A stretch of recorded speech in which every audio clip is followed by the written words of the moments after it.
जब मैं मतलब कॉन्ट्रास्ट की बात करता हूँ तो मैं यही बताने की कोशिश कर रहा हूँ कि metal versus non metal.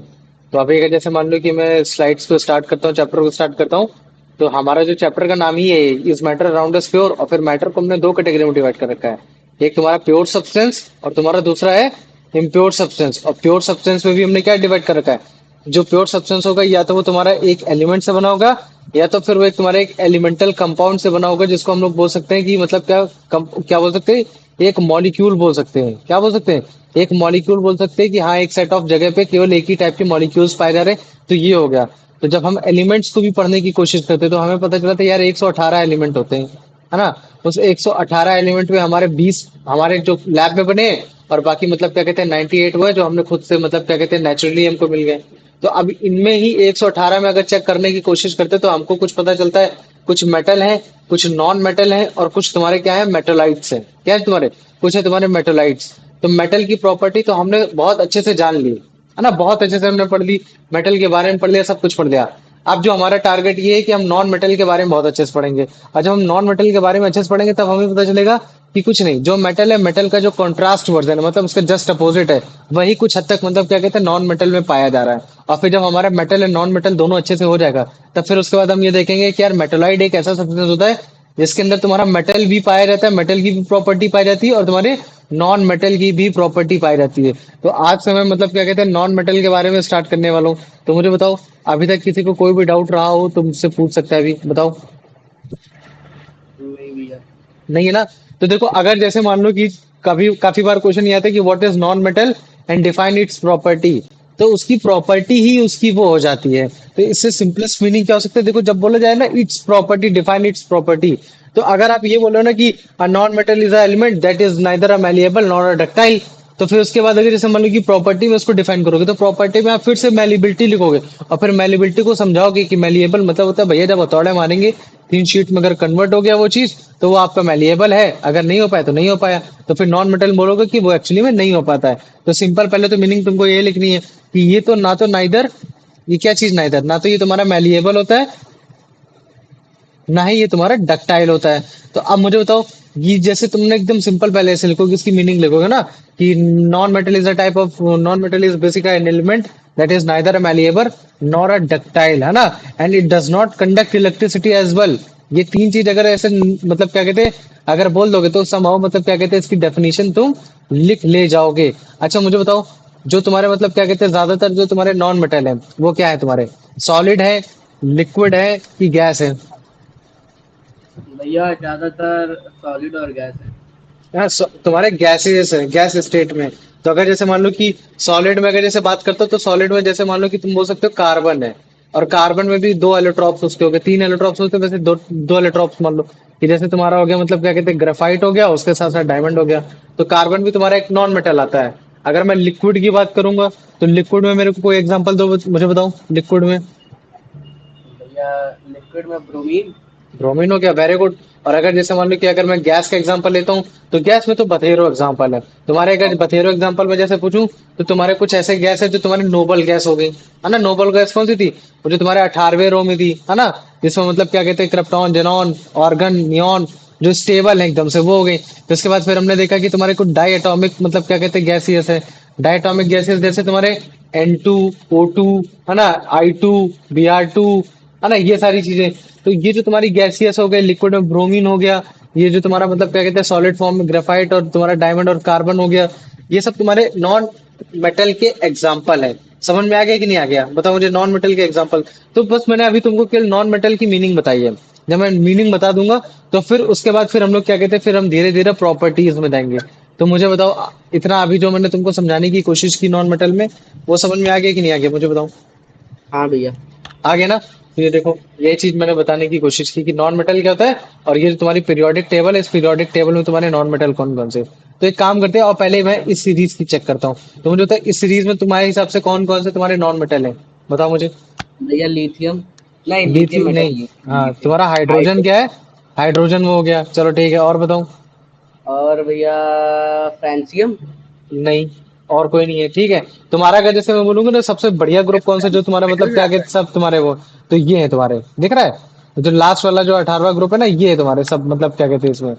Krypton, helium, neon, argon, krypton, xenon, radon, और फिर तुम्हारा ये क्या कहते हैं यूनोनिक्टियम, ये हो गया। ठीक है, तो ये देखो जो तुम्हारे ग्रीन कलर से ये सब तुम्हारे हैलोजन है, और तुम्हारे ये पिंक कलर से ये सब तुम्हारे नोबल गैस है।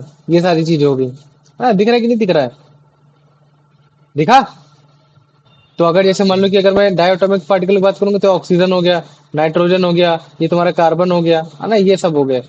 तो देखो काफी इंटरेस्टिंग है अगर तुम समझने की कोशिश करोगे कि नॉन मेटल है। ये अब हो सकता है कि जैसे मान लो कि इसमें से मतलब इसमें तो सारे तुम्हारे नेचुरली लग रहे हैं। बस तुम मेरे को ये बताना, ऐसा कौन सा नॉन मेटल है जो तुम्हारा नॉन नेचुरल होता है? क्या अगर ऐसा होता है कि नहीं होता? अगर होता है तो वो कौन सा एग्जाम्पल है, इसको बताने की कोशिश करना। बाकी नॉन मेटल तुम्हारा ना तो मेलिएबल होता है, ना तो डक्टाइल होता है, ना ही इलेक्ट्रिसिटी कंडक्ट करता है। एग्जाम्पल की बात की जाएगी, carbon, sulphur, phosphorus, hydrogen, oxygen, nitrogen, fluorine, bromine, iodine, helium, neon, organ, krypton, xenon. है ना, कार्बन का क्या काम होता है ह्यूमन बॉडी को लेकर? सल्फर तुम्हारा कहाँ काम में आता है? तुम्हारा सल्फर तुम्हारा पेस्टिसाइड्स में काम में आता है। फास्फोरस का काम क्या होता है ना, ये सारी चीजें हो गई। है ना, फ्लोरीन तुम्हारा फ्लोराइड, एक्सेसिव फ्लोराइड होने की वजह से क्या हो सकता है? फ्लोरीन गैस का काम क्या होता है? फ्लोरीन तुम्हारा कैसे क्लोरीनेशन प्रोसेस के थ्रू हम लोग मतलब क्या कहते हैं ब्लीचिंग पाउडर बना सकते हैं।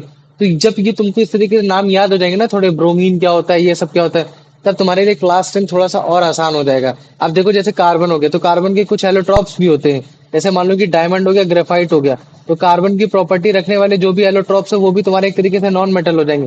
तो डायमंड हो गया, ग्रेफाइट हो गया, ये भी क्या है तुम्हारे नॉन मेटल है। लेकिन अगर तुम इनको छुओगे, और अगर मान लो कि अगर तुम इनको हथौड़ा मारने की कोशिश, जैसे जैसे मान लो कि नॉन मेटल तुम्हारा क्या है, डक्टाइल नहीं है। बेसिकली क्या होता है मुझे बताओ, वो क्या होता है? ब्रिटलनेस होता है कि नहीं होता, बताओ मुझे। ब्रिटल होता है।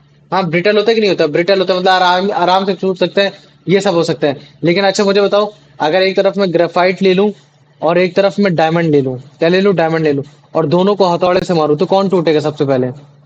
ग्रेफाइट। ग्रेफाइट टूटेगा ना। तो ये तो प्रॉपर्टी दिखा रहा है कि हाँ ये मेटल की प्रॉपर्टी। लेकिन अगर देखो ब्रिटल के सेंस पे अगर मैं एक एक्सेप्शन डालना चाहूँ, तो तुम्हारा डायमंड भी हो सकता है।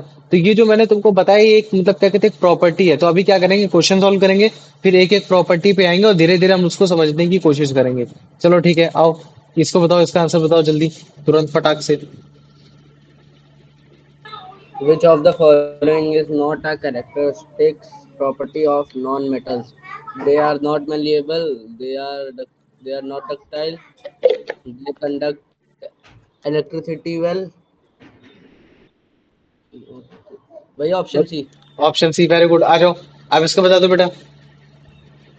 Which non-metal is an expected exception.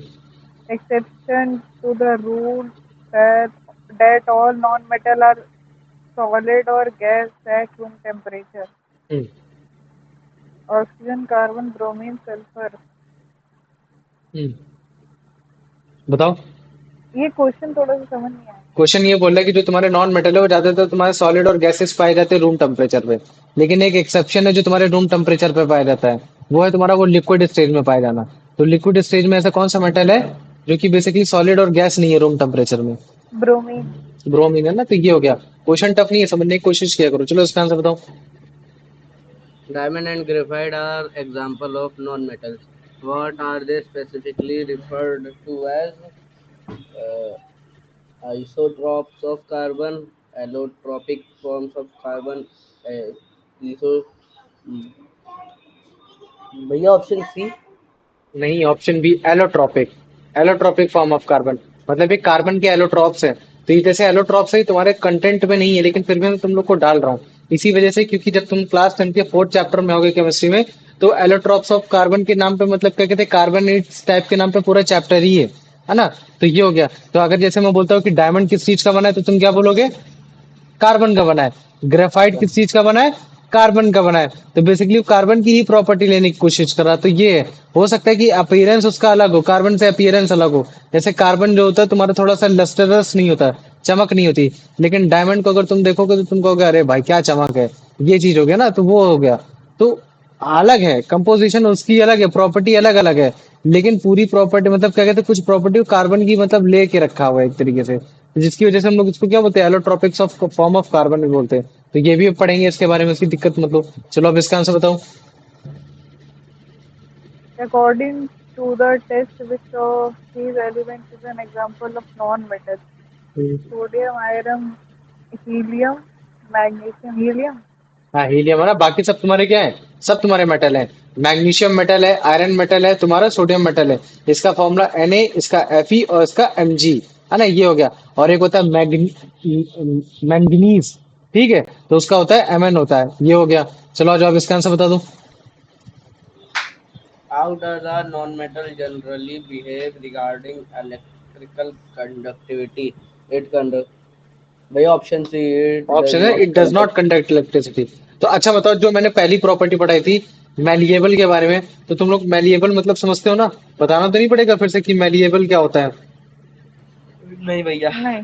हाँ, मैलिएबल मतलब क्या होता है कि जिसको हमने अगर थॉर हैमर से मारा, तो फिर वो क्या हो जाएगा, मैं बोलने जा रहा था थॉर के अगर हैमर से मारा, अगर थिन शीट में कन्वर्ट हो गया, तो वो तुम्हारा मैलिएबल होगा। और जो तुम्हारे नॉन मेटल होते हैं, नॉन मेटल कैसे होते हैं तुम्हारे? नॉन मैलिएबल होते हैं। तुम इस तरीके से लिखना प्रॉपर्टीज में कि non metal is a non malleable, sorry, non metal is a are not non malleable, ये हो गया। फिर इसके बाद तुम बताओगे कि they are brittle in nature, कि मतलब जब हम उसमें हथौड़ा मारेंगे तो तीन शीट में कन्वर्ट नहीं होगा, बेसिकली वो टूट जाएगा। तो फिर तुम एग्जांपल दे दोगे, किसी का भी दे दोगे, लेकिन तुम डायमंड का मत दे देना, इन सब का मत दे देना। रेदर देन तुम उसका किसका दोगे, तुम दे दोगे मतलब क्या कहते हैं, फॉस्फोरस का दे देना, है ना, इन सब का दे देना। कार्बन फॉस्फोरस का। का दे सकते हो, सल्फर का दे सकते हो, इन सबको दे सकते हो। लेकिन अगर जैसे मान लो कि अगर बोल देता है कि नॉन मेटल तुम्हारा ब्रिटल इन नेचर होता है, लेकिन एक एक्सेप्शन बता दो, तब तुम भले चाहे डायमंड बोल देना कि diamond is a allotrope of carbon, but it cannot be converted into a three sheet when we hammered it, है ना, ये चीज है। तो अभी देखो, ये जो प्रॉपर्टी है, इस चीज को समझने की कोशिश करो, ठीक। तो अभी देखो ये क्या है तुम्हारा, मुझे बता सकते हो?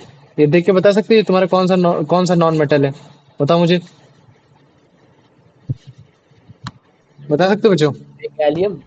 नहीं, ये तुम्हारा नहीं है नहीं, सल्फर। गैलियम। ये क्या है तुम्हारा? ये है तुम्हारा सल्फर। इसको क्या बोलते हैं? इसको बोलते हैं सल्फर। और सल्फर होता है तुम्हारा नॉन, तुम्हारा होता है नॉन मेटल होता है। तो अभी देखना, इसको मारेंगे, देखते थिन शीट में कन्वर्ट होता है कि नहीं होता। अबे ये तो थिन शीट में नहीं कन्वर्ट हो रहा है, ये तो टूट जा रहा है, ये कार्बन है ना। तो देखो कार्बन भी नहीं हो पा रहा है एक तरीके से, ये देखो कार्बन भी टूट जा रहा है। तो ये जो प्रॉपर्टी दिखाई दे रही है, क्या प्रॉपर्टी दिखाई दे रही है कि ये जो तुम्हारे जितने भी नॉन मेटल हैं, ये सब तुम्हारे नॉन मेलिएबल हैं, नॉट मेलिएबल। मतलब ये तुम्हारे मेलिएबल नहीं है, या तो नॉन मेलिएबल बोलते हो या तो नॉट मेलिएबल। ये मतलब ये मेलिएबल नहीं है, ये ब्रिटल है। इनको हथौड़ा मारेंगे तो ये आराम से टूट जाएंगे, थीन शीट में कन्वर्ट नहीं होंगे, ये चीज हो गया। और एग्जांपल में sulphur, phosphorus, carbon. Phosphorus red colour का होता है बेसिकली ये। तो आप कभी भी इनमें हैमर मारोगे तो ये थिन पीसेस में, मतलब छोटे छोटे टुकड़ों में टूट जाएंगे। ये कोई शीट या फिर कोई भी वायर बनाने की कोशिश नहीं करेंगे। तो अभी जैसे अगर जैसे मान लो कि मैं अगर तुमको ये दिखाता हूँ बगल में, ठीक है, तो इसको देखो, ये क्या है? ये तुम्हारी पेंसिल है। पेंसिल किसकी बनी होती है? ग्रेफाइट की बनी होती है। तो देखो, अगर जैसे मान लो कि इसको मैं प्रेशर दे रहा हूँ, तो ये बड़ी आसानी से टूट जा रही है। क्यों? क्योंकि ये भी तुम्हारे एक तरीके का नॉन मेटल कार्बन की फॉर्म है। तो कार्बन ये भी हो गया, वो हो गया। लेकिन अगर तुम सोचो, अगर मैं इसी तरीके से अगर मैं डायमंड को कोचने की कोशिश करूँ, तो कोच पाऊंगा? नहीं कर पाऊंगा। डायमंड बहुत ही टफ होता है, बहुत वो चीज होता है। तो चलो आ जाओ, अब इसका आंसर बताओ जल्दी, तुरंत, फटाक से। What does it means when non-metals are described as non-malleable? They cannot be. भैया ऑप्शन सी। ऑप्शन सी है ना, they can not be written into the three डिट विद हैमर। चलो आप जिसका बता दो जल्दी answer. What happens to non-metal when they are hammered according to the text? They form thin sheet, they split into long pieces. Option C, they break into small pieces. Small pieces, very good. चलो अब इसका answer बता दो। Which of the following non-metal are specifically mentioned as breaking into pieces when beaten or stretched? बताओ। Oxygen, nitrogen, fluorine, और sulphur, phosphorus and carbon. भैया option B. Option B है ना, देखो अगर तुम ध्यान से देखोगे, तो ये चारों के चारों मतलब जो ऑप्शन है सब तुम्हारे नॉन मेटल के हैं। लेकिन बोला कि इनमें से ऐसा कौन सा नॉन मेटल है कि अगर मैं उसको हैमर्ड मारता हूँ, तो वो तुम्हारे स्ट्रेच नहीं होंगे, वो तुम्हारे वो नहीं होंगे, रादर देन वो तुम्हारे ब्रेक हो जाएंगे पीसेस में। तो वो तुम्हारा सल्फर है, फास्फोरस है, कार्बन है। तो इसका मतलब सल्फर, फास्फोरस, कार्बन किस स्टेज में तुम्हारे? वो तुम्हारे सॉलिड स्टेज में। इस चीज को समझने की कोशिश करना। चलो आ जाओ, अब इसका आंसर बताओ। The property of non-metal to break into small pieces when hammered is called ductility, mutability, brittleness. Option C. Option C क्या हो जाएगा, ब्रिटलनेस हो जाएगा। Very good. तो अब मैं अगर जैसे मान लो कि हमने मैलिएबल का मतलब समझ लिया और डक्टाइल का भी मतलब समझ लिया, और अगर जैसे मान लो कि अगर मैं बोल देता हूँ कि मतलब तुम्हारा डक्टाइल बोल देता हूँ, तो बेसिकली वही है कि उसको मतलब क्या कहते हैं कि हम उसको वायर के फॉर्म में कन्वर्ट नहीं कर सकते, ये चीज है। तो जब हम लोग मतलब क्या कहते हैं नॉन मेटल बता रहे थे कि non metal is a type of element, है ना, which is not a malleable, ductile and does not conduct electricity. तो अच्छा मैं क्या बोल सकता हूँ कि जो तुम्हारा नॉन मेटल होता है, नॉन मेटल क्या होता है, पुअर कंडक्टर ऑफ इलेक्ट्रिसिटी लिखेंगे या फिर गुड कंडक्टर ऑफ इलेक्ट्रिसिटी लिखेंगे, बताओ मुझे। पुअर। वेरी गुड, है ना, क्या लिखेंगे, पुअर कंडक्टर लिखेंगे। तो हम क्या लिखेंगे, पुअर कंडक्टर ऑफ इलेक्ट्रिसिटी। अच्छा मुझे बताओ, क्या मेटल में हम लोगों ने इलेक्ट्रिसिटी के साथ कुछ और भी लिखा था कॉमा में, हीट। हाँ भैया। है ना, हीट। तो ये भी चीज हो गया, हीट भी हो गया। तो जो भी तुम्हारे नॉन मेटल होते हैं जैसे फास्फोरस हो गया, सल्फर हो गया, ये सब तुम्हारी हीट और इलेक्ट्रिसिटी को कंडक्ट नहीं करते। ज्यादातर हम लोग नॉन मेटल को क्या बोल देते हैं, इंसुलेटर्स भी बोल देते हैं। इंसुलेटर मतलब एक ऐसी प्रॉपर्टी, एक ऐसी चीज की प्रॉपर्टी जो तुम्हारे करंट को पास नहीं कराती है। जैसे मान लो कि तुम बोलते ना कि यार कोई मतलब ऐसे ऑब्जेक्ट से उसको छूने की कोशिश करो जो थोड़ा इंसुलेटेड हो, मतलब वो किसी ऐसी चीज से लपेटा हो जिसमें तुम्हारी करंट पास ना होती हो। तो मुझे बताओ, क्या प्लास्टिक तुम्हारा एक इंसुलेटर होता है कि नहीं होता, मुझे बताओ। प्लास्टिक हाँ भैया। होता है ना। तभी तो तुमने देखा होगा आप, या फिर मान लो कि जैसे मैं बोल देता हूँ रबर, रबर मुझे तो प्लास्टिक होता है कि नहीं होता, मतलब एक तरीके से इंसुलेटर होता है कि नहीं होता, हाँ। होता है ना। तभी तो तुमने देखा होगा अपने घर की वायर में ऊपर तुम्हारा या तो प्लास्टिक की कोटिंग होती है या तो फिर तुम्हारे रबर की कोटिंग होती है। तो उसकी वजह से तुम्हारी इलेक्ट्रिसिटी फैल नहीं पाती, बढ़ नहीं पाती। तो नॉन मेटल का भी फंडा यही है कि उसमें तुम्हारी इलेक्ट्रिसिटी और तुम्हारी हीट नहीं मतलब पास हो पाती, कंडक्ट नहीं हो पाती, एक जगह से दूसरी जगह जा नहीं पाती। तो जिसकी वजह से हम लोग काफी बार इसको एज अ इंसुलेटर भी बोल देते हैं कि non metal is a insulator, is also known as a insulator because it does not conduct the electricity and heat. लेकिन अगर जैसे मान लो मैं एक एग्जांपल ले लेता हूं, तुम्हारा इसका एक्सेप्शन लेने की कोशिश करता हूँ। तो इसमें सबसे बेस्ट एग्जेप्शन होता है तुम्हारा एलोट्रॉप्स ऑफ कार्बन। किसका, एलोट्रॉप्स ऑफ कार्बन। अगर मान लो कि तुम कार्बन में अगर मतलब क्या कहते हैं प्योर कार्बन में, मैं क्या बोलता हूँ, अगर तुम प्योर कार्बन में इलेक्ट्रिसिटी पास कराने की कोशिश करोगे तो पास नहीं होगी। लेकिन अगर मैं इसकी एलोट्रॉप्स की बात कर देता हूँ, क्या, ग्रेफाइट हो गया, या फिर मान लो कि मैंने बोल दिया कि तुम्हारा मतलब क्या कहते हैं कि तुम्हारा ग्रेफाइट हो गया, तुम्हारा डायमंड हो गया। तो डायमंड और ग्रेफाइट में जब भी आप इलेक्ट्रिसिटी पास कराओगे तो वहां बड़े आसानी से तुम्हारी इलेक्ट्रिसिटी पास हो जाएगी। तभी तो तुमने देखा होगा कि तुम्हारे घर में जो बैटरी होती है, तो तुम्हारे बैटरी तुम्हारी होती है ग्रेफाइट लेड बैटरी होती है ना, या तो इस तरह से जो तुम्हारी बैटरी होती है जो तुम्हारे उसमें कैथोड और एनोड होते हैं। कैथोड और एनोड जानते हो, हाँ भैया। तुम्हारे घर में जो पॉजिटिव सेल और वाली बैटरी नेगेटिव। होगी, हाँ पॉजिटिव निगेटिव। तो जो पॉजिटिव निगेटिव जो कैथोड और एनोड रे बनाई जाती है, जिसको हम लोग इलेक्ट्रोड भी बोल देते हैं, तो वो इलेक्ट्रोड बेसिकली किस चीज से बने होते हैं तुम्हारे, वो तुम्हारे ग्रेफाइट से बने हुए होते हैं। किससे बने होते हैं, ग्रेफाइट से। और इलेक्ट्रोड्स का काम क्या है, चार्जेस को रखना, और चार्जेस को रखना इधर उधर भेजना। तो मतलब क्या, ये तो इलेक्ट्रिसिटी को कंडक्ट कर रहा है। और भैया आपने तो बताया था कि मतलब नॉन मेटल तो आपका पुअर कंडक्टर ऑफ इलेक्ट्रिसिटी होता है। तो ये एक उसका एक्सेप्शन है। और एक्सेप्शन में अगर बोलोगे तो एलोट्रॉप्स ऑफ कार्बन में ग्राफाइट और डायमंड को बोलोगे। ये एक इस तरीके की मतलब कार्बन के एलिमेंट है जो बेसिकली इलेक्ट्रिसिटी कंडक्ट करते हैं, जिसकी वजह से हम लोग मतलब क्या कहते हैं ग्राफाइट को हम लोग इलेक्ट्रोड्स में भी इस्तेमाल कर लेते हैं। पहले के जमाने में एक टॉर्च चलती थी जिसमें बहुत बड़ा सेल होता था, याद है, हाँ भैया। होता था देखा ना। है। अगर जब तुम उसको तोड़ते होगे तो बीच में ब्लैक कलर का एक वो चीज मिलती थी कि नहीं मिलती थी, बताओ मुझे। हाँ भैया भैया मिलता था ना। तो वो तुम्हारा ग्राफाइट ही होता था। वो क्या होता था, ग्राफाइट होता था। एक तुम्हारा एनोड होता था और एक कैथोड होता था। समझ में आ गया, कैथोड में निगेटिव चार्ज होता है, एनोड में पॉजिटिव चार्ज होता है।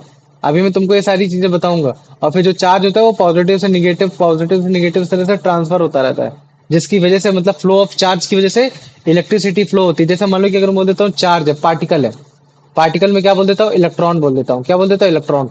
अगर मान लो कि इलेक्ट्रॉन अगर मूव कर रहा है, मूव कर रहा है, तो ही मतलब क्या कहते हैं तुम्हारी इलेक्ट्रिसिटी मूव करेगी। लेकिन अगर जैसे मान लो कि अगर तुम्हारा वो मूव नहीं कर रहा है, तो जिसकी वजह से तुम्हारी इलेक्ट्रिसिटी मूव नहीं करेगी। जैसे मान लो कि जैसे मान लो कि जैसे कपड़ा हो गया, कोई भी चीज हो गया, जैसे मान लो कि प्लास्टिक की मटेरियल हो गया, प्लास्टिक मटेरियल को तुम अगर रब करोगे तो क्या होगा, रब करने से उसके जो एटम है, प्लास्टिक के जो एटम है, वो क्या हो जाएंगे, हीट हो जाएंगे। जब हीट हो जाएंगे तो हीट होने की वजह से क्या होता है, मुझे बताओ।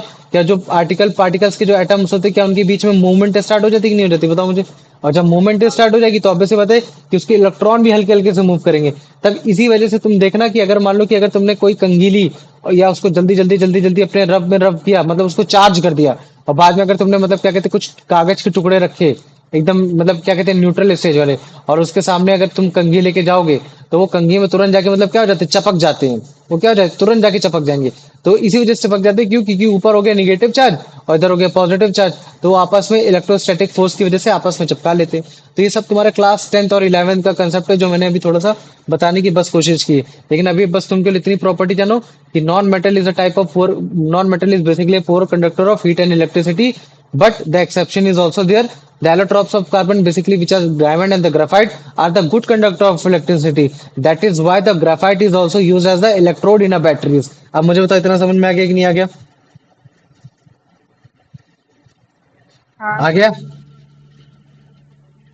आ गया ना? हाँ चलो ठीक है। भैया। अब देखो, यही चीज मैंने बताने की कोशिश की, और कुछ नहीं। तो अभी देखो, तुमको इसको दिखाता हूँ। अब अच्छा, मेरे को बता सकते हो इसमें कौन कौन से, जैसे मान लो कि अगर मैं इसको ए लिख देता हूँ, इसको मैं लिख देता हूँ ए लिख देता हूँ, इसको मैं लिख देता हूँ बी लिख देता हूँ, इसको लिख देता हूँ मैं सी लिख देता हूँ, और इसको लिख देता हूँ डी लिख देता हूँ। तो मुझे बता सकते हैं इसमें किस किस में इलेक्ट्रिसिटी फ्लो हो सकती है? भैया ए में हो सकती है, डी में तो हो ही सकती है अगर हम लोग ग्रेफाइट, जो ग्रेफाइट वाले एरिया उसमें कनेक्ट करें। और हाँ, अगर वेरी जो गुड। बी है, बी में अगर जो ब्लेड वाले एरिया अगर हम उसमें वायर कनेक्ट करेंगे तब भी इलेक्ट्रिसिटी फ्लो होगी। और तुम्हारा सी वाले में? भैया सी वाला पूरा प्लास्टिक का बना हुआ है, अगर हम लोग उसके हाँ, बीच में वो सब चीजों को अंदर बनाया है वायर। ना। तो ये जो तुम्हारी जो मतलब क्या कहते हैं, ये जो बेसिकली अदर अदर है ना, जो अदर अदर चीजें, ये सब तुम्हारे मतलब क्या कहते हैं, नॉन मेटल है इसमें। लेकिन अगर मैं बोलता हूँ डी वाला, मुझे बताओ, क्या डी वाला जो ग्रेफाइट है, क्या वो नॉन, क्या वो मतलब क्या कहते हैं, नॉन मेटल है? तो उसमें भी इलेक्ट्रिसिटी पास नहीं होनी चाहिए, लेकिन वहां तो हो रहा है। तो मतलब ग्रेफाइट एक ऐसा एलोट्रॉप है ऑफ कार्बन का है, जिसमें तुम्हारी इलेक्ट्रिसिटी कंडक्ट होती है। क्या होती है? तुम्हारी इलेक्ट्रिसिटी कंडक्ट होती है। तो इस चीज को याद रख लेना। अब मुझे बताओ, इसमें किसी को कोई डाउट है? नहीं भैया। नहीं ना? तो एक काम करते हैं, इसको रब करते हैं, फिर उसके बाद वीडियो प्ले करते हैं, ताकि तुमको दिखाते हैं कि इसमें बल्ब ग्लो करेगा कि नहीं करेगा, है ना? ये देखो, जैसे देखो, पहले केस में रखा, बल्ब ग्लो किया है, सर्किट कंप्लीट, क्योंकि इलेक्ट्रॉन पास हो सकते हैं। इसमें इलेक्ट्रॉन पास नहीं हो पा रहे हैं, है ना? इलेक्ट्रॉन, इसमें भी इलेक्ट्रॉन पास नहीं हो पा रहे हैं। ये भी तुम्हारा एक नॉन मेटल हो गया। अब अगर मान लो कि मैं ग्राफाइट में टच करने की कोशिश करता हूँ, तो इसमें पास हो जा रहा है, लेकिन आपने तो भैया बोला था ग्राफाइट नॉन मेटल होता है, नॉन मेटल में कैसे हो सकता है? तो ये बस केवल उसका एक एक्सेप्शन है। क्या है तुम्हारा? ये एक्सेप्शन। तो याद रख लेना, नॉन मेटल एक तरीके का डक्टाइल नहीं होता है। आप इसको वायर में कन्वर्ट नहीं कर सकते हो। आप करोगे, स्ट्रेच करने की कोशिश करोगे, तो क्या हो जाएगा, टूट जाएगा, बिखर जाएगा। बैड कंडक्टर ऑफ हीट होता है, हीट को पास नहीं करता, इलेक्ट्रिसिटी को पास नहीं करता। एग्जाम्पल में सल्फर और फॉस्फोरस हो गया, ये हीट और इलेक्ट्रिसिटी को कंडक्ट नहीं करते हैं। काफी सारे नॉन मेटल ऐसे भी होते हैं जिनको हम लोग इंसुलेटर भी बोल देते हैं, ठीक है? लेकिन कुछ एक्सेप्शन भी है, जैसे कार्बन के एलिमेंट, जैसे कार्बन के एलिमेंट से बना हुआ ग्रेफाइट तुम्हारा, और दूसरा हो गया क्या कहते हैं, तुम्हारा ग्रेफाइट हो गया, तुम्हारा डायमंड हो गया, ये हो गया। ये सब तुम्हारे गुड कंडक्टर ऑफ इलेक्ट्रिसिटी है। इवन जो तुम्हारा ग्रेफाइट है, ग्रेफाइट तो तुम्हारा मतलब इतना गुड कंडक्टर ऑफ इलेक्ट्रिसिटी है कि उसको हम लोग मतलब क्या कहते हैं, बैटरीज में इलेक्ट्रोड्स के बनाने टाइम में भी यूज करते हैं। तो मुझे बताओ, इतना समझ में आ गया कि नहीं आ गया? हाँ भैया। आ गया ना? तो हाँ फटाक से भैया। जल्दी, तुरंत तुरंत आंसर बताओ, इसका जल्दी बताओ। Which of the following statement is true regarding the ductility of non-metals? क्या हो जाएगा? भैया भैया स्नैप्ड का मतलब क्या होता है? मतलब बिखर जाना, टूट जाना, ये सब चीजें। ये तो फिर ऑप्शन बी होगा। ऑप्शन भी होगा, वेरी गुड। चलो आज आप इसका आंसर बताओ। Non-metal are generally considered to good conductor of both heat and electricity. Good conductor, bad conductor. Option C. Option C, very good. आ जाओ, आप इसका आंसर बताओ। Which of these non-metals is an exception of and a good conductor of heat? भैया option D graphite. Graphite, diamond भी हो सकता है ना? ग्रेफाइट भी हो सकता है, डायमंड भी हो सकता है, दोनों आंसर हो सकते थे, है ना? ये चीज है। ये गलत है क्वेश्चन, आंसर गलत है, क्वेश्चन सही है। चलो इसका आंसर बताओ। Which form of carbon is a good conductor of electricity and is used for making electrodes? हाँ, इलेक्ट्रोड्स के सेंस में अब देखो, सुनो, डिफाइन कर दिया। अब इसमें तो चार ऑप्शन में तो तुम्हारे दो ऑप्शन है जो मतलब क्या कहते हैं, इलेक्ट्रिसिटी को कंडक्ट करते हैं। लेकिन उनमें से बोला जा रहा है कि ऐसा कौन सा तुम्हारा एलिमेंट है कार्बन का, जो मतलब क्या कहते हैं, एज अ इलेक्ट्रोड यूज किया जाता है। तो मुझे बताओ क्या होगा इसका आंसर? Graphite. ग्रेफाइट हो गया, वेरी गुड। अब चलो अब इसका आंसर बताओ। Why Why are non-metals generally classified as insulator? Because they do not allow heat and electricity to pass through them. Option B. क्या हो जाएगा option B. B? Very good, है ना। अच्छा देखो, जब मैं एक बार फिर से लिखता हूँ, एक वर्ड लिखता हूँ, लस्ट्रस। मुझे बता सकते हैं लस्ट्रस का मतलब क्या होता है? भैया शाइनिंग। शाइनिंग, चमक, है ना। तो मुझे बताओ, तुम्हारे मेटल चमकदार होते थे या फिर मतलब कुछ और होते थे? मेटल चमकदार होते थे कि नहीं होते? तो बस बस मुझे इतना बताओ। होते थे। भैया हाँ होते थे ना। मेटल चमक। मेटल तुम्हारे चमकदार होते हैं, लस्ट्रस होते हैं। लेकिन अगर मैं बोल देता हूँ नॉन मेटल, तो नॉन मेटल तुम्हारे मतलब क्या होते हैं? चमक नहीं होती इनमें। वो तुम्हारे एक तरीके से नॉन, मतलब क्या कहते हैं, नॉट शाइनी, नॉट लस्ट्रस। वो लस्ट्रस नहीं होते। तो तुम्हारी जैसे मान लो कि मैंने फास्फोरस बोल दिया, सल्फर बोल दिया, तो अभी जो येलो कलर का मैंने तुमको दिखाया था ना, वो क्या वो चमक थी क्या उसमें? वो चमक नहीं थी, जो तुम्हारे एक लस्ट्रस की होती है। ठीक वैसे फास्फोरस हो गया। फास्फोरस तुमने अपने घर में देखा होगा, माचिस की तीली में लगा हुआ होता है। ठीक है, क्या वो चमकता है? क्या वो नहीं चमकता है। ये जो फास्फोरस होता है वो तुम्हारा रेड कलर का होता है। जो तुम्हारा मान लो कि सल्फर है, वो तुम्हारा मतलब क्या कहते हैं, उसका रंग का होता है, मतलब क्या कहते हैं, येलो रंग का होता है। और इनमें कोई भी लस्टर्स नहीं होता। इवन जो तुम्हारा कार्बन होता है, कार्बन में भी कोई भी लस्टर्स देखने को नहीं मिलता, कोई भी शाइनी अपीयरेंस तुमको देखने को नहीं मिलता है। ये चीज हो गया। लेकिन इनमें भी मतलब क्या कहते हैं, एक एक्सेप्शन है, आयोडीन। आयोडीन सुना है कभी वर्ड? हाँ भैया आयोडीन। तो मैंने सुना है। आयोडीन जो तुम्हारा है, I2, वो तुम्हारा जो आयोडीन है, मतलब वो क्या कहते हैं, वो काफी मतलब क्या कहते हैं, वो है तुम्हारा मतलब शाइनी अपीयरेंस देता है। जब वो मतलब सॉलिड फॉर्म में होता है, तब वो तुम्हारा मतलब काफी ही शाइनी अपीयरेंस देता है। बेसिकली सॉलिड ही फॉर्म में होता है, लेकिन कैसे होता है, शाइनी अपीयरेंस देता है। तो अगर मैं बोल देता हूँ कि नॉन मेटल तो नॉन लस्टरस है, लेकिन क्या उसमें और भी कोई एक्सेप्शन है? तो तुम बोलोगे हाँ, आयोडीन एक ऐसा नॉन मेटल है जो आपकी मतलब क्या कहते हैं, अपीयरेंस रखता है। कैसी रखता है अपीयरेंस? शाइनी अपीयरेंस रखता है। तो आप नॉन मेटल को ऐसा भी बोल सकते हो कि non metal is a not lustrous. We can also say that it is a looking in looks dull. क्या बोल सकते हो? दे आर लुकिंग डल, या फिर they looks dull. They look dull, sorry, है ना, दे लुक डल। ये चीज हो गया। तो तुम डल की कैटेगरी में भी इन सबको डाल सकते हो। ठीक है, तो चलो तुमको दिखाते हैं। जैसे ये देखो, ये क्या, मुझे बता सकते हो ये कौन सा तुम्हारा नॉन मेटल हो सकता है? बताओ देखिए। फॉस्फोरस। फास्फोरस, है ना। तो ये देखो, फास्फोरस इसी चीज से बन रखा है, ये चीज है। तो अगर, लेकिन अगर मैं जैसे बोल देता हूँ ना कि नॉन मेटल में कोई लस्ट्रस नहीं थी, कोई चमक भी नहीं होती, कोई शाइनिंग सरफेस नहीं होता, जितने सॉलिड मेटल होते हैं तुम्हारे इसमें, नॉन मेटल होते हैं, सब डल अपीयरेंस के होते हैं। लेकिन एक एक्सेप्शन है तुम्हारा, वो है आयोडीन। तो अगर जैसे मैं तुमको दिखाऊं ना, ये क्या है, आयोडीन, तो मुझे देख के दिखाओ इसके कंपैरिजन में फास्फोरस के, किसमें ज्यादा चमक लग रही है तुमको? आयोडीन में लग रही कि नहीं लग रही, बताओ मुझे। हाँ। तो हाँ आयोडीन जो भैया। उसकी जो सॉलिड की अपीयरेंस है, उसमें उसकी एक शाइनी अपीयरेंस है। जैसे इसको ये देखो, ये भी तुम्हारा वो हो गया। तो अभी अगर जैसे मैं तुमको प्रॉपर्टीज एक बताता हूँ नॉन मेटल की, तो क्या है, तुम बोल सकते हो कि they are not lustrous, they are dull. तो जैसे कार्बन हो गया, डल दिख रहा है। सल्फर हो गया, डल दिख रहा है। फॉस्फोरस हो गया, डल दिख रहा है। लेकिन अगर मैं एक एक्सेप्शन मांगूंगा, तो एक्सेप्शन में किसका एग्जाम्पल दोगे? आयोडीन। आयोडीन। आयोडीन का दोगे। वेरी गुड, चलो आ जाओ। अब इसका आंसर बताओ। What is the typical appearance of non-metals regarding their luster? Uh, they are dull in appearance. They are dull Option in appearance. Very good, चलो अब आ जाओ, इसका आंसर बताओ। Which term is used to describe the lack of shiny appearance, a shining surface in non-metal?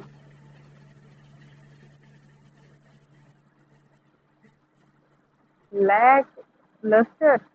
Lustre ना, देखो चार option, तीन ऑप्शन तो हो ही नहीं सकते ना। वो बस ये बोल रहा है हाँ। कि नॉन मेटल में शायरिंग अपीयरेंस नहीं होती, तो उसके सेंस में हम लोग कौन सा वर्ड इस्तेमाल करते हैं? तो लस्टर है। तो लेकिन अगर हम नॉन मेटल के साथ लिखोगे, तो कैसे लिख दोगे? बस नॉट लस्टर। क्या लिख दोगे? Not lustre. ये चीज हो गया, बस इतना, और हाँ। ज्यादा सोचने वाली बात नहीं थी। चलो अब इसका आंसर बताओ। which non-metal is mentioned as an exception having a lustrous or shining appearance similar to metal? The option D iodine. B, iodine. Very good, आ जाओ, अब इसका आंसर बता दो। Based on the image, which of the following non-metal typically hmm, appears dull? बताओ। Silver, gold, frost. Option B. Option B, phosphorus. बाकी तुम्हारा इसमें से क्या, मुझे बताओ, बाकी जो ए सी डी, इनमें से क्या कोई नॉन मेटल है? भैया ये हाँ। Non A. मेटल है, सी डी मेटल है। वेरी गुड, है ना, ये चीज हो गया। तो अच्छा मुझे बताओ, जब मैं मेटल में जब मैं पढ़ रहा था कि जो सबसे ज्यादा टेंसाइल स्ट्रेंथ होती है, मतलब जो स्ट्रांग होता है, वो तुम्हारा मेटल होता है कि नहीं होता? पहले बस मुझे इतना बताओ, होता है कि नहीं होता है? जैसे मैं बोलता हूँ कि मेटल स्ट्रांग होता है, क्या होता है? मेटल स्ट्रांग होता है। उसमें टेंसाइल स्ट्रेंथ कैसी होती है, कम होती है ज्यादा होती है, मुझे बताओ। भैया ज्यादा होती क्योंकि उसके पार्टिकल्स पास पास होते हैं। पास पास होते हैं, मतलब कि ये जो स्ट्रांग है, जो उसकी टेंसाइल स्ट्रेंथ है, वो किस वजह से है? क्यों? क्योंकि उसके पार्टिकल पास पास में, मतलब उसकी डेंसिटी हाई है। क्या हो रखी है उसकी? उसकी डेंसिटी हाई रखी है। लेकिन जो तुम्हारे नॉन मेटल होते हैं, क्या होते हैं तुम्हारे नॉन मेटल होते हैं? नॉन मेटल तुम्हारे वीक होते हैं। कैसे होते हैं तुम्हारे? वीक होते हैं, थोड़े से सॉफ्ट होते हैं। उनमें जो टेंसाइल स्ट्रेंथ होती है वो थोड़ी सी कम होती है। टेंसाइल स्ट्रेंथ कैसी होती है? वो थोड़ी सी कम होती है। इसी वजह से वो टुकड़ों में टूट जाते हैं। क्यों? क्योंकि उनकी जो डेंसिटी होती है, जो उनके पार्टिकल्स होते हैं, उनके पार्टिकल्स होते हैं, वो इतने पास पास में नहीं होती कि अपने आप को एकदम सॉलिड फॉर्म में बना के रख सके, ये चीज है। लेकिन अगर जैसे मान लो, अगर जनरली सॉफ्ट का एग्जांपल आ जाता है, अगर मैं इस पे एक्सेप्शन लिखता हूँ, तो इसमें one of the best exception हो सकता है तुम्हारा वो डायमंड। डायमंड एक तरीके का तुम्हारा कार्बन ही है। लेकिन अगर जैसे मान लो कि कार्बन की एक फॉर्म है तुम्हारी डायमंड है, एक फॉर्म है तुम्हारी ग्रेफाइट है। क्या है तुम्हारी? ग्रेफाइट है। और अगर मान लो कि कार्बन की एक फॉर्म में और ले लेता हूँ, कोयला ले लेता हूँ, कोल बोल देता हूँ। तो अच्छा मुझे बताओ, अगर मैं हथौड़ा मारूंगा तो कौन कौन इसमें टूट जाएगा, पहले मुझे ये बताओ। भैया ग्रेफाइट टूट जाएगी। ग्रेफाइट टूट जाएगा, वेरी गुड। अब मुझे बताओ, क्या कोयला टूट जाएगा?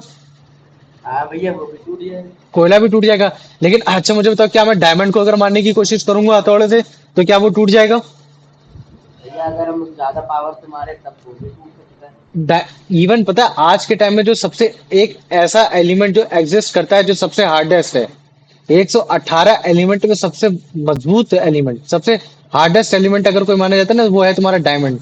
समझ रहे हो ना? तो डायमंड एक इस तरीके का तुम्हारा नॉन मेटल है, जो तुम्हारा इस प्रॉपर्टी को, मतलब क्या कहते हैं, खारिज करने की कोशिश करता है कि हाँ, तुम्हारे नॉन मेटल सारे के सारे सॉफ्ट हैं। क्या बोलते हैं? Non metal are soft and having low tensile strength due to their density capacities. But there is an exception also.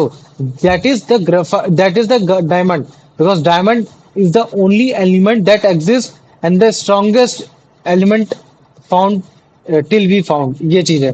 तो मुझे बताओ, इतना समझ में आ गया कि नहीं आ गया? भैया एक डाउट है। हाँ पूछो।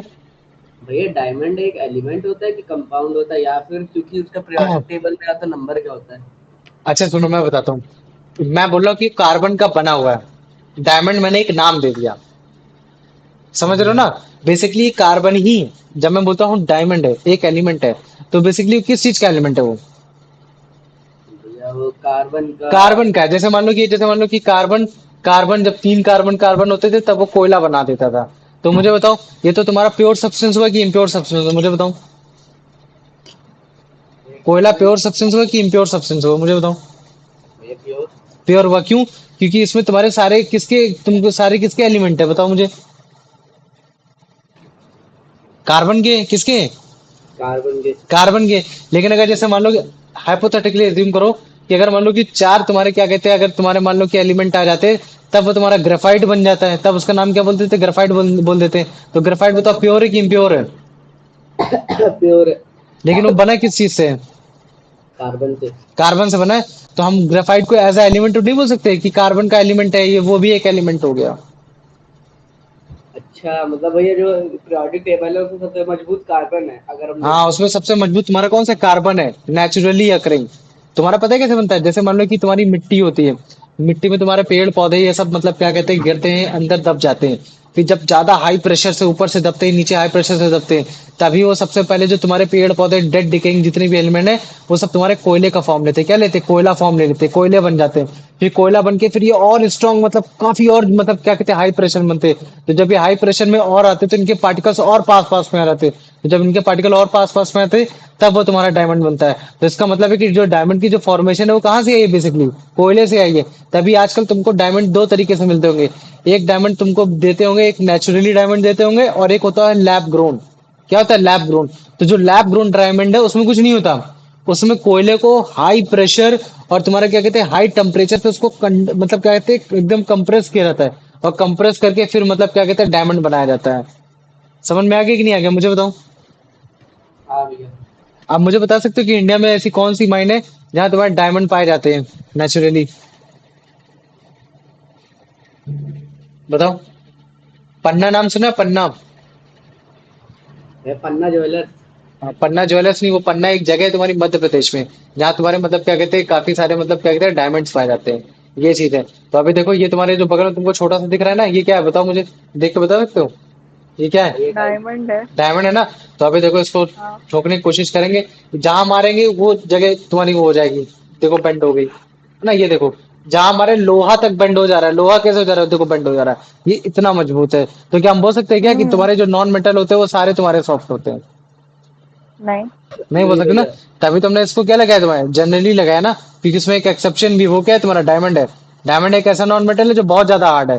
लेकिन अगर जनरली लगाने की कोशिश करेंगे तब हमें एग्जांपल भी देना पड़ेगा कि हाँ सल्फर, फास्फोरस, कार्बन, कार्बन में कोयला, ग्रेफाइट, ये आपके सॉफ्ट है, क्वाइट सॉफ्ट है, ये सारी चीजें। लेकिन जो डायमंड है, डायमंड एक ऐसा तुम्हारा एक मतलब एक ऐसा कार्बन का एलिमेंट है जो कि तुम्हारा सबसे हार्डेस्ट वो हो गया। तो ये चीज हो गया। अब इसका आंसर बताओ जल्दी। How are solids, non-metal like sulfur, phosphorus, and carbon generally described in terms of hardness? भैया extremely brittle. हाँ क्योंकि मैलिएबल होगा नहीं, क्या बोल रहा है?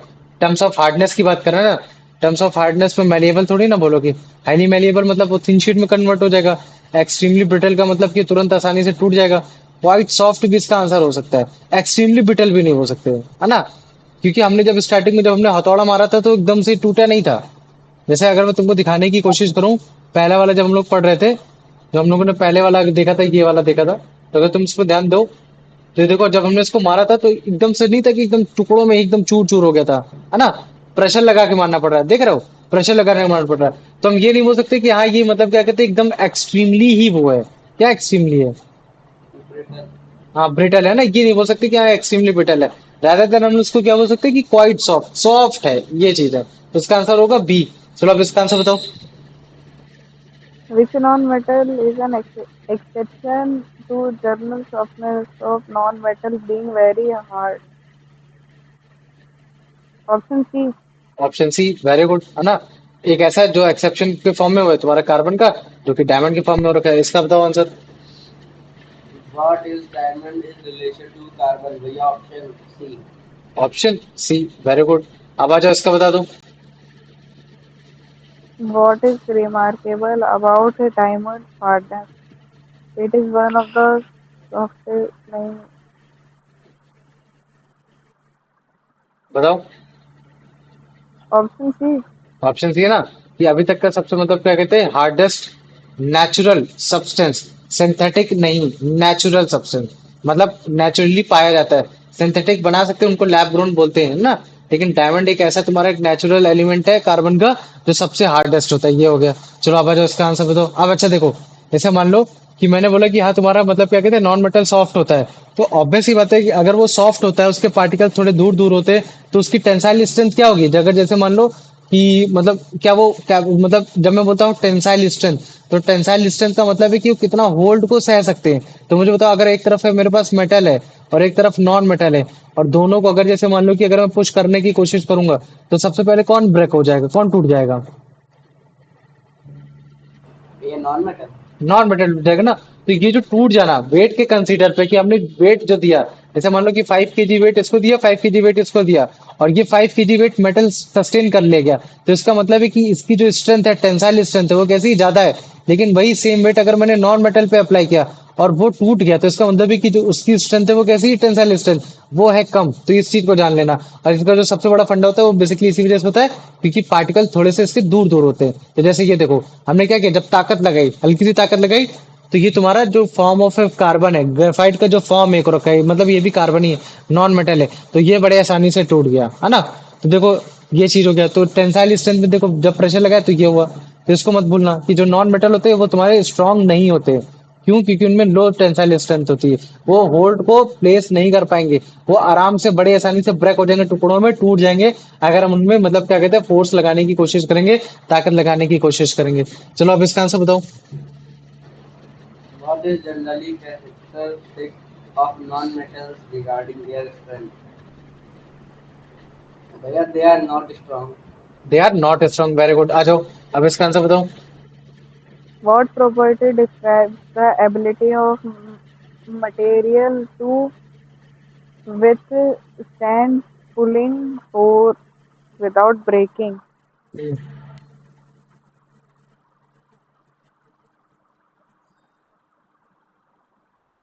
भैया विथ स्टैंड मतलब? मतलब मटेरियल की एक ऐसी प्रॉपर्टी या फिर उसकी मतलब एक ऐसी एबिलिटी कि अगर मान लो कि अगर उस पर हम फोर्स लगाते हैं तो भी वो टूटता नहीं है। ठीक है। तो वो क्या है उसकी प्रॉपर्टी को, उसको टर्म्स को कैसे डिफाइन किया? क्या हम उसको मैलिएबल बोलते हैं, क्या हम उसको मतलब डक्टाइल बोलते हैं, क्या हम उसको ब्रिटल बोलते हैं, या फिर हम उसकी टेंसाइल स्ट्रेंथ को बताने की कोशिश कर रहे होते हैं उस समय? Tensile strength. हाँ, टेंसाइल स्ट्रेंथ को बताने की कोशिश कर रहे हैं। ये चीज है। मैलिएबल एक ऐसी प्रॉपर्टी जो आपकी शीट में कन्वर्ट कर सकती है। डक्टाइल एक ऐसी प्रॉपर्टी जो आपकी हम्म। वायर में कन्वर्ट कर सकती है। ब्रिटल एक ऐसी प्रॉपर्टी जो आपकी टुकड़ों में टूट सकती है। टेंसाइल स्ट्रेंथ एक प्रॉपर्टी जो आपकी होल्ड को कैरी कर सकती है। किस चीज को होल्ड को कैरी कर सकती है? वेट को कैरी कर सकती है, वेट को होल्ड कर सकती है। तो ये जो पुलिंग फोर्स है ये मतलब क्या है? वेट लगाना या घसीटना या धक्का देना, वो चीज है। तो वो बिना टूटे कब तक वो इस्तेमाल कर अपना कर मतलब हिम्मत दिखा पा रहा है एक मटेरियल। तो उसके लिए एक हम लोग टेंसाइल स्ट्रेंथ का इस्तेमाल करते हैं। लेकिन अगर जैसे मैं बोलता हूँ कि नॉन मेटल मेटल में किसकी सबसे ज्यादा टेंसाइल स्ट्रेंथ होती है, तो मुझे बताओ। भैया डायमंड। नहीं, मेटल और नॉन मेटल में बस पूछा। मेटल और नॉन मेटल में किसकी टेंसाइल स्ट्रेंथ ज्यादा होगी? भैया मेटल में सबसे ज्यादा। मेटल में होगी। मेटल। और नॉन मेटल की कैसी होती है? कम होती है। ये चीज है। चलो आ जाओ, अब इसका आंसर बताओ। Which non-metal is given as an example of having low strength in the text? सारे हो सकते हैं, डायमंड को छोड़कर सारे हो सकते हैं। एक्सेप्शन यहाँ लिखना चाहिए। एग्जाम्पल ऑफ एक्सेप्शन, है ना? चलो मैंने लिख दिया भैया एक्सेप्शन। तो फिर बताओ, ग्रेफ। फिर क्या हो जाएगा इसका आंसर? ग्रेफाइट हो भैया जाएगा। वेरी गुड, है ना? ये हो गया। चलो आ जाओ, अब इसका बताओ, इसका आंसर बताओ। What happens when a large weight is placed on a graphite sheet? It bends without breaking. It is stretched on a wire. It gets snapped. Option C. It gets snapped. Snap और break, ये हो गया। चलो ठीक है ना? तो अभी जो मैं बताओ, जो आज मैंने जो प्रॉपर्टी समझाने की कोशिश की वो समझ में आ गया कि नहीं आ गया? बताओ मुझे। हाँ। आ गया ना? तो मैं क्वेश्चन लिखता हूँ, व्हाट इज नॉन मेटल? ठीक है, तो बस इसमें बता देंगे, non metal is a type of element they which are not malleable, ductile and poor conductor of heat and electricity. ठीक है। तो इसके बाद मैं बोलूंगा डिफाइन इट्स प्रॉपर्टी। तो डिफाइन इट्स प्रॉपर्टी में अभी तुम केवल उतनी ही प्रॉपर्टी लिखो जो तुम्हें याद है, जो मतलब जो मैंने अभी तक तुमको पढ़ाई है। फिर इसके बाद define its property with their exceptions, है ना? क्या है? With their exception. इनमें तुमको उनके एक्सेप्शंस भी लिखने। एक्सेप्शंस ही मेन है। अगर तुम लोग को एक्सेप्शन आ गए तो हम्म। मतलब समझ लो कि तुमको मेटल और नॉन मेटल का कैटेगराइजेशन आ जाएगा। तो ये मैं मान लेता हूँ नंबर जो तुम्हारा ये कम से कम 6 मार्क्स का है। कितना? 6 मार्क्स का है। अच्छे से समझाने की कोशिश करना। मुझे बताओ, आज किसी को चैप्टर में किसी को किसी से डाउट है? कुछ भी हल्का फुल्का जो भी समझ में ना आया? नहीं। नहीं ना? पक्का? चलो ठीक है। हम्म। अभी हम क्या करेंगे ना, कल हम पता है नॉन मेटल के आधे वो पढ़ लेंगे। हम जानबूझ के पता है अभी ये वाली क्लास को क्यों रोक रहे हैं?